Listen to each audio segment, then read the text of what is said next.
Bonjour, je m'appelle Alexis et j'aimerais te raconter mon histoire.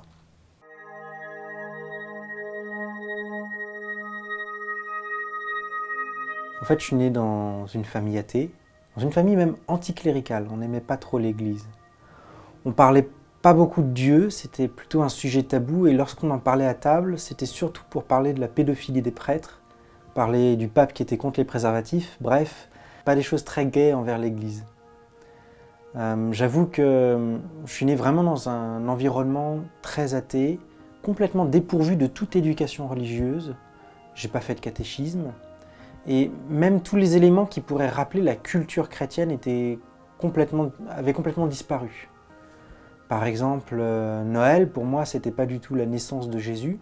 C'était d'abord une fête marchande, la fête du Père Noël qui venait apporter des cadeaux aux enfants qui étaient gentils. Pâques, pour moi, n'avait absolument aucun rapport avec la mort de Christ. Ça n'évoquait vraiment pour moi uniquement qu'une seule chose, c'était la fête du chocolat. Et pareil pour dimanche. Dimanche, c'était vraiment pas la fête ou le jour du Seigneur, c'était le jour de la grâce, mais de la grâce matinée. Donc j'avais vraiment aucune notion religieuse quand j'étais jeune et j'ai grandi vraiment dans ce contexte dépourvu de toute notion religieuse. Alors c'est vrai aussi bien pour la famille que pour l'école.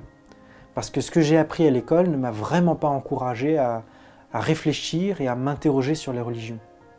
Ce que j'ai vu en cours de littérature ou d'histoire, c'était qu'il y avait de multiples mythologies dans l'Antiquité et finalement le christianisme, on pouvait le ranger parmi toutes ces mythologies.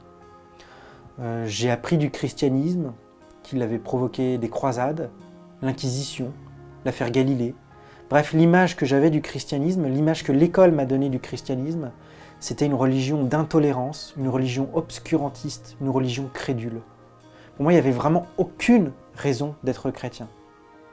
C'est ainsi que je suis entré en faculté de philosophie.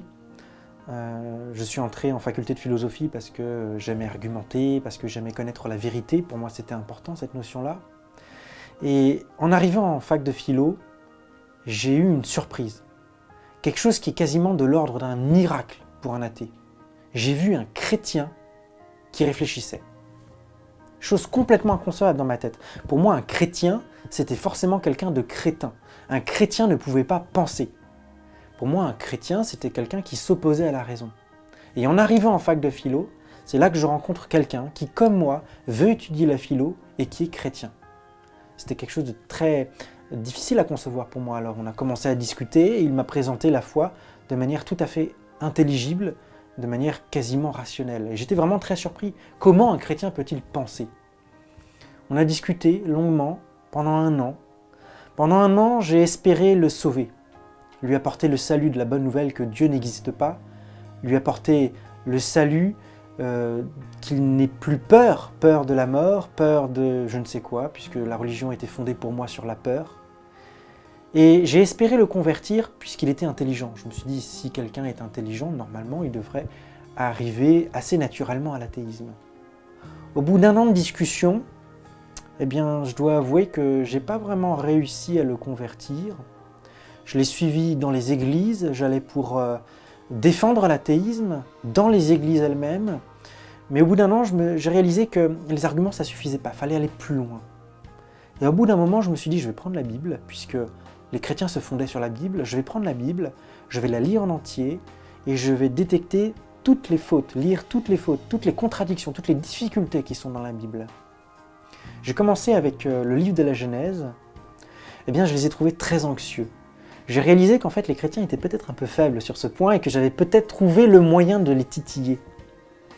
Alors je me suis dit que durant l'été qui suivait mon année universitaire en philo, j'allais prendre la Bible en entier, la lire en entière, et puis trouver la liste complète de toutes les difficultés. C'était un soir, le soir du 25 juillet 2005. J'avais à côté de moi un carnet, j'avais à ma droite, à ma gauche, la Bible que j'étais en train de lire, et je notais sur mon carnet toutes les difficultés que je trouvais. Et c'est à ce moment-là qu'il s'est passé quelque chose. À ce moment-là, quelque chose est comme venu m'envelopper, comme un gaz, alternant entre le chaud et le froid. Et j'ai entendu une voix mentale qui m'a dit « Alexis, tu es pécheur ». J'avoue qu'on m'avait déjà dit Alexis, tu es pécheur. Et pour moi, ça n'avait aucun sens, car si Dieu n'existe pas, eh ben, on ne peut pas être éloigné d'un être qui n'existe pas, ça ne voulait rien dire. Mais là, sur le moment, je ressentais au fond de moi, oui, j'ai vécu toute ma vie dans l'opposition, sinon même le combat contre Dieu.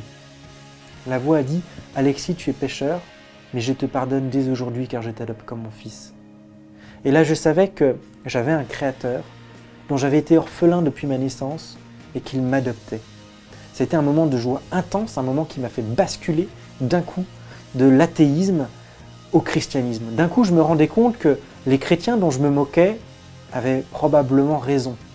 D'un coup, je me rendais compte qu'on pouvait faire l'expérience de Dieu sans être fou, car je n'étais pas devenu fou. D'un coup, je me rendais compte que oui, on peut connaître Dieu, on peut le rencontrer. Je t'invite, si tu as des questions, à me les poser. Tu peux me contacter et puis on pourra en discuter si tu veux.